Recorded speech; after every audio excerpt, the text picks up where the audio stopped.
Je suis très heureuse de vous retrouver pour un nouveau vlog. Si vous ne me connaissez pas encore, je m'appelle Sandrine et je partage mon quotidien de passionnée de spiritualité et d'ésotérisme. Alors pour commencer, j'aimerais vous parler de quelque chose qui m'est arrivé. Il y a quelques années, je proposais des ateliers en live sur YouTube. Donc le principe était simple, je faisais venir des intervenants qui étaient experts dans leur domaine et on faisait un atelier ensemble, on pratiquait ensemble. Et il y a quelques jours, mes collègues de travail m'ont parlé de chiromancie. Elles m'ont demandé si je m'y connaissais en chiromancie et je leur ai expliqué que j'avais déjà fait un atelier chiromancie avec une personne qui s'y connaissait, donc Claire Thomas. Donc la chiromancie, c'est l'art de lire dans les lignes de la main et je leur ai montré des petits morceaux de cet atelier sur YouTube et à un moment donné de l'atelier, Claire elle nous propose de regarder combien allons-nous avoir d'enfants. Donc elle explique que la main gauche c'est la main du passé, la main droite c'est la main de l'avenir, du futur. Ici, là, sur le côté, juste là, vous devez avoir normalement des lignes qui vous indiquent combien, donc à gauche, vous avez déjà d'enfants.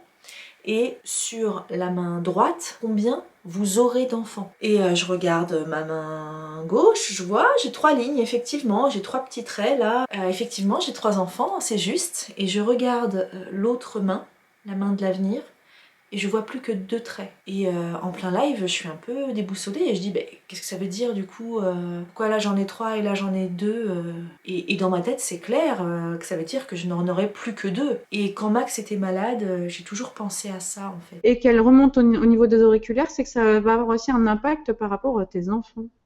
Donc il y aura aussi un intérêt, tu y prendras, parce qu'en fait, tout à l'heure tu parlais des enfants, on a un peu zappé la question, mais la ligne des enfants c'est ici en fait. Tu vois, c'est les petites lignes que vous allez voir ici, entre votre auriculaire et la ligne d'amour. C'est les traits que vous trouvez ici. Et qui Et on sont peut, plus grands, parce que pas les petits. Hein, mais on peut voir combien on va avoir d'enfants par exemple. Combien on a d'enfants? approximativement, non, si je suis ma ligne, je suis ma ligne, il y en a 2. Alors, si vous en avez pas de la même façon d'un autre côté, ça c'est intéressant. C'est-à-dire que soit vous allez, alors si par exemple vous en avez plus d'un côté, peut-être qu'il y a des avortements, des choses comme ça, des petites lignes par exemple qui jouent, ça peut jouer. Après, je me demande, est-ce que c'est fiable? Faudrait que vous vérifiez parce que bon, ça sur des lignes de main, je l'ai vu que c'était fiable à 100%, d'autres Alors pas. écoute, j'en ai 3 et j'ai 3 enfants donc Non, voilà. Bon, ouais, pour sur le toi, ça. passif, par contre, ce qui me fait peur là, ce qui est en train de me faire flipper, c'est que j'en vois plus sur ma ligne. Ah, peut-être que tu as peut-être essayé d'avoir des enfants et ça n'a pas fonctionné au départ. Tu vois, il peut y avoir plusieurs possibilités. Est-ce que tu as eu des fausses couches ou est-ce qu'il y a eu des avortements ou est-ce que tu as essayé mais ça n'a pas pris tout simplement. Voilà, il y a eu des envies et ces envies n'ont pas été vraiment fécondées dans la matière.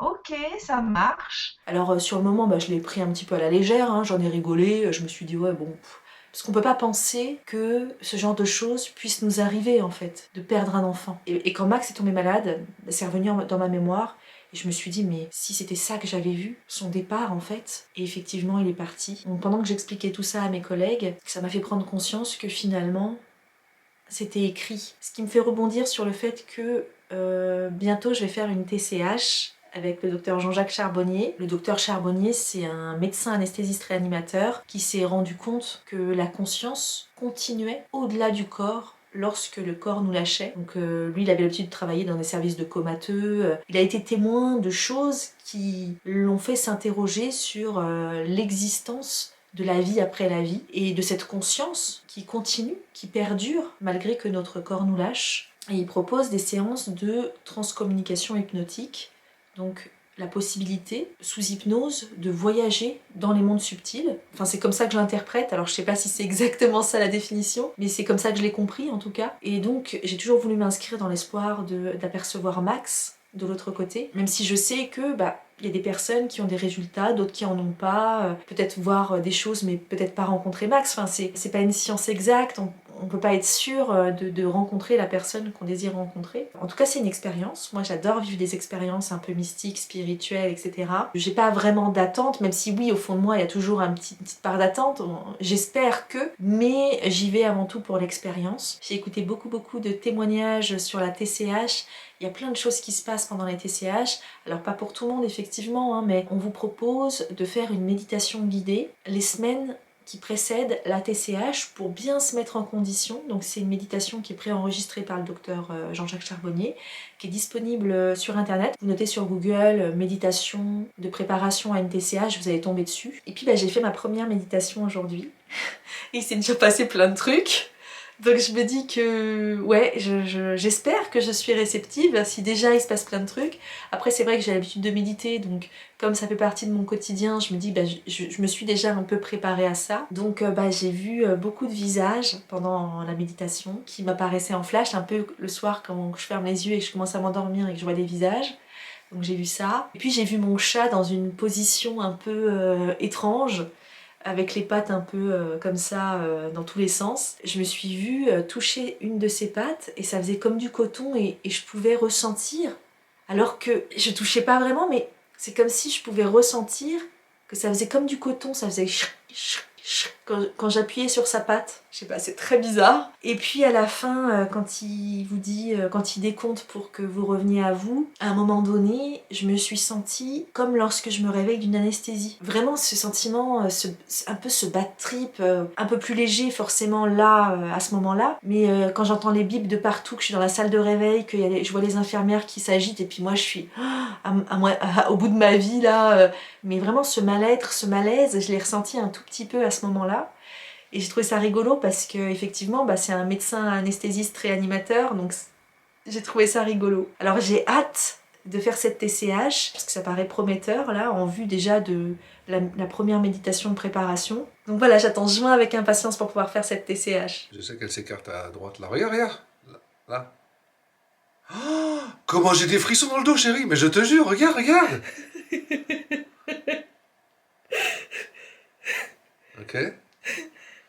Putain, t'es fort, moi j'ai pas réussi à les faire fonctionner. Mais regarde, je ne bouge pas. Hein. Je te jure que sur la tête de ma mère... Est-ce que... Oh, mais ça fait... J'ai des frissons dans le dos, hein, chérie. Ok, on revient au milieu. Regarde, regarde. Mais ça revient. Non, mais c'est un truc de fou. Hein. Regarde, j'ai demandé de me revenir au milieu. Et elle se met toute seule. Oh, ça fait flipper. Non, mais je te jure. J'ai caché une améthyste quelque part à l'étage et il doit la retrouver avec ses baguettes. Ok. Dans quelle direction va-t-on en premier? Bon, on va vers là. On sait que c'est pas grave, hein, mais... Ok. J'avance.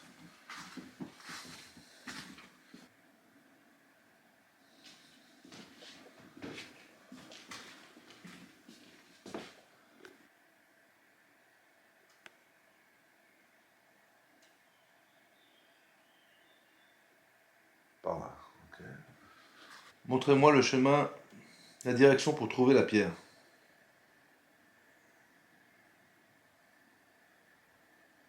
Ok, par là.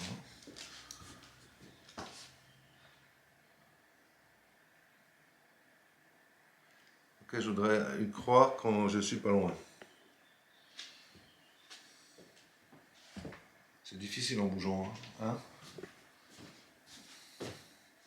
Mais là, je suis déjà allé, tu vois, elle est quelque part.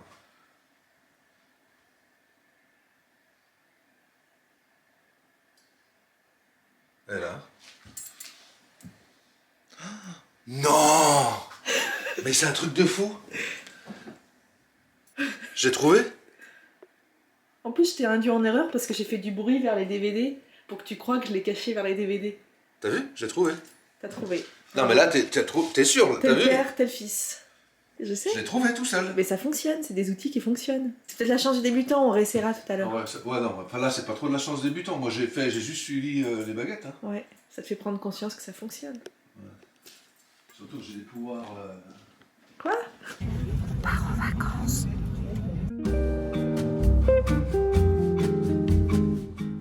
Nous sommes en train de monter au Palazzo di Pena.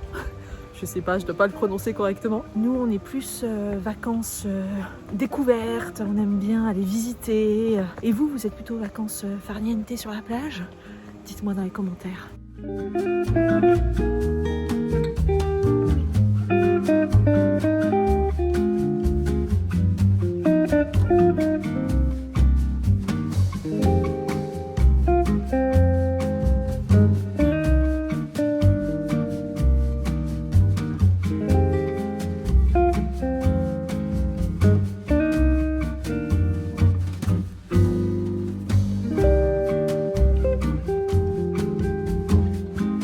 Je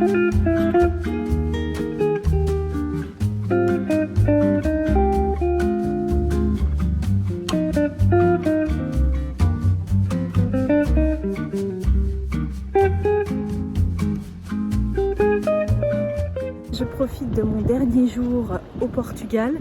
Nous rentrons sur France demain. On a passé vraiment des moments délicieux. Il y a une énergie particulière ici. Donc là, on était à Casquet. L'océan est tellement puissant, c'est revigorant, c'est nettoyant. Hein. L'océan nettoie. D'ailleurs, si vous voulez vous purifier, il y a une technique de purification par l'eau qui est super. Plus l'eau elle a un courant, plus elle est vivante, plus elle est en mouvement, et mieux ça nettoie.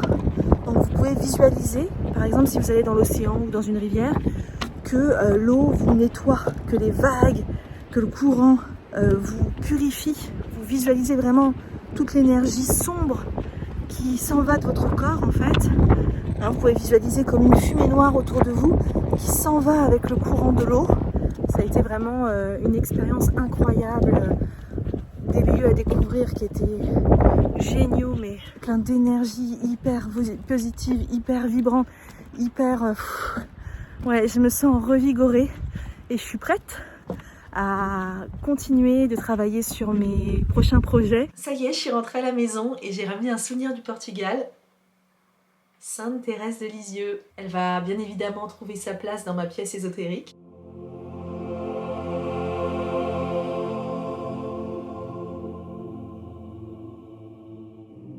Sainte Thérèse, c'est une sainte que j'affectionne tout particulièrement. Alors je ne sais pas si vous connaissez cette histoire, j'ai dû la raconter des centaines de fois sur tous les réseaux. Mais si vous venez d'arriver sur cette chaîne et que vous ne connaissez pas cette histoire, je vais vous la raconter une nouvelle fois. Alors c'est vrai que de par mon pays, j'ai une culture plutôt chrétienne, et donc je connais quelques saints. Et Sainte Thérèse fait partie de ces saints que je connaissais déjà avant ce qui m'est arrivé à son sujet. Alors je connaissais son histoire, mais sans plus. J'ai rêvé d'elle. C'était très étrange. Vous savez, ce genre de rêve que l'on fait, on a l'impression que c'est la réalité. Ce genre de rêve qui laisse une empreinte forte. Ce rêve-là, je l'ai fait il y a environ une bonne dizaine d'années. J'ai rêvé que je marchais dans mon jardin et qu'il y avait des rosiers partout. Et ça faisait des allées entre les rosiers et je marchais dans les allées entre ces rosiers. Et tout à coup, Sainte Thérèse m'est apparue et elle m'a dit « J'ai planté toutes ces roses pour toi ».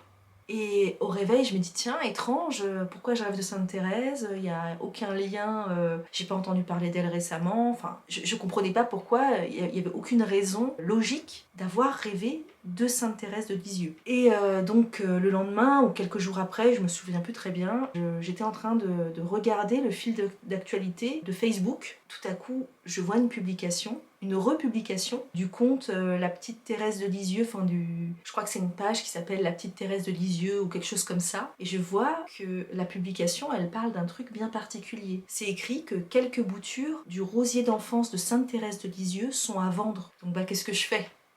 J'achète une bouture. C'était incroyable. La veille ou peut-être les quelques jours avant, j'avais rêvé de ça, j'avais rêvé que Sainte Thérèse me disait qu'elle avait planté toutes ces roses pour moi dans mon jardin. Et là, je vois quoi? Par hasard, même si c'est par hasard, que les boutures de son rosier d'enfance sont en vente.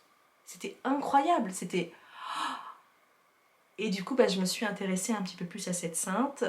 Et je dois dire qu'aujourd'hui, c'est l'une de mes saintes préférées.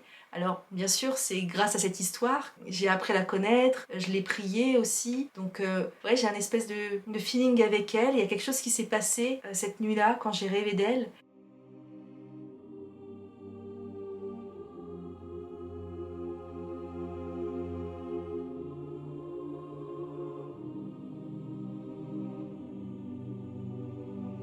Et je voulais vous faire aussi un update sur les lumières qui clignotent. Donc si vous ne comprenez pas de quoi je parle, je vous invite à aller voir mon vlog précédent où tout est expliqué. Donc il s'agit de lumière et de manifestation d'entités, voilà, tout simplement. Donc au Portugal, dans ma chambre d'hôtel, les lumières ont clignoté. Oui. Et ce qui m'a fait penser à ça aujourd'hui, et je me suis dit, il faut que je vous le dise, c'est que je suis allée me refaire faire les ongles et les appareils, vous savez, c'est des appareils où il y a des lampes UV qui aident à fixer le gel, elles ont clignoté aussi. Et c'est pas parce que ça allait se finir ou que c'était terminé que ça clignotait, non, non, j'ai l'habitude de me faire les ongles, donc je sais comment ça fonctionne.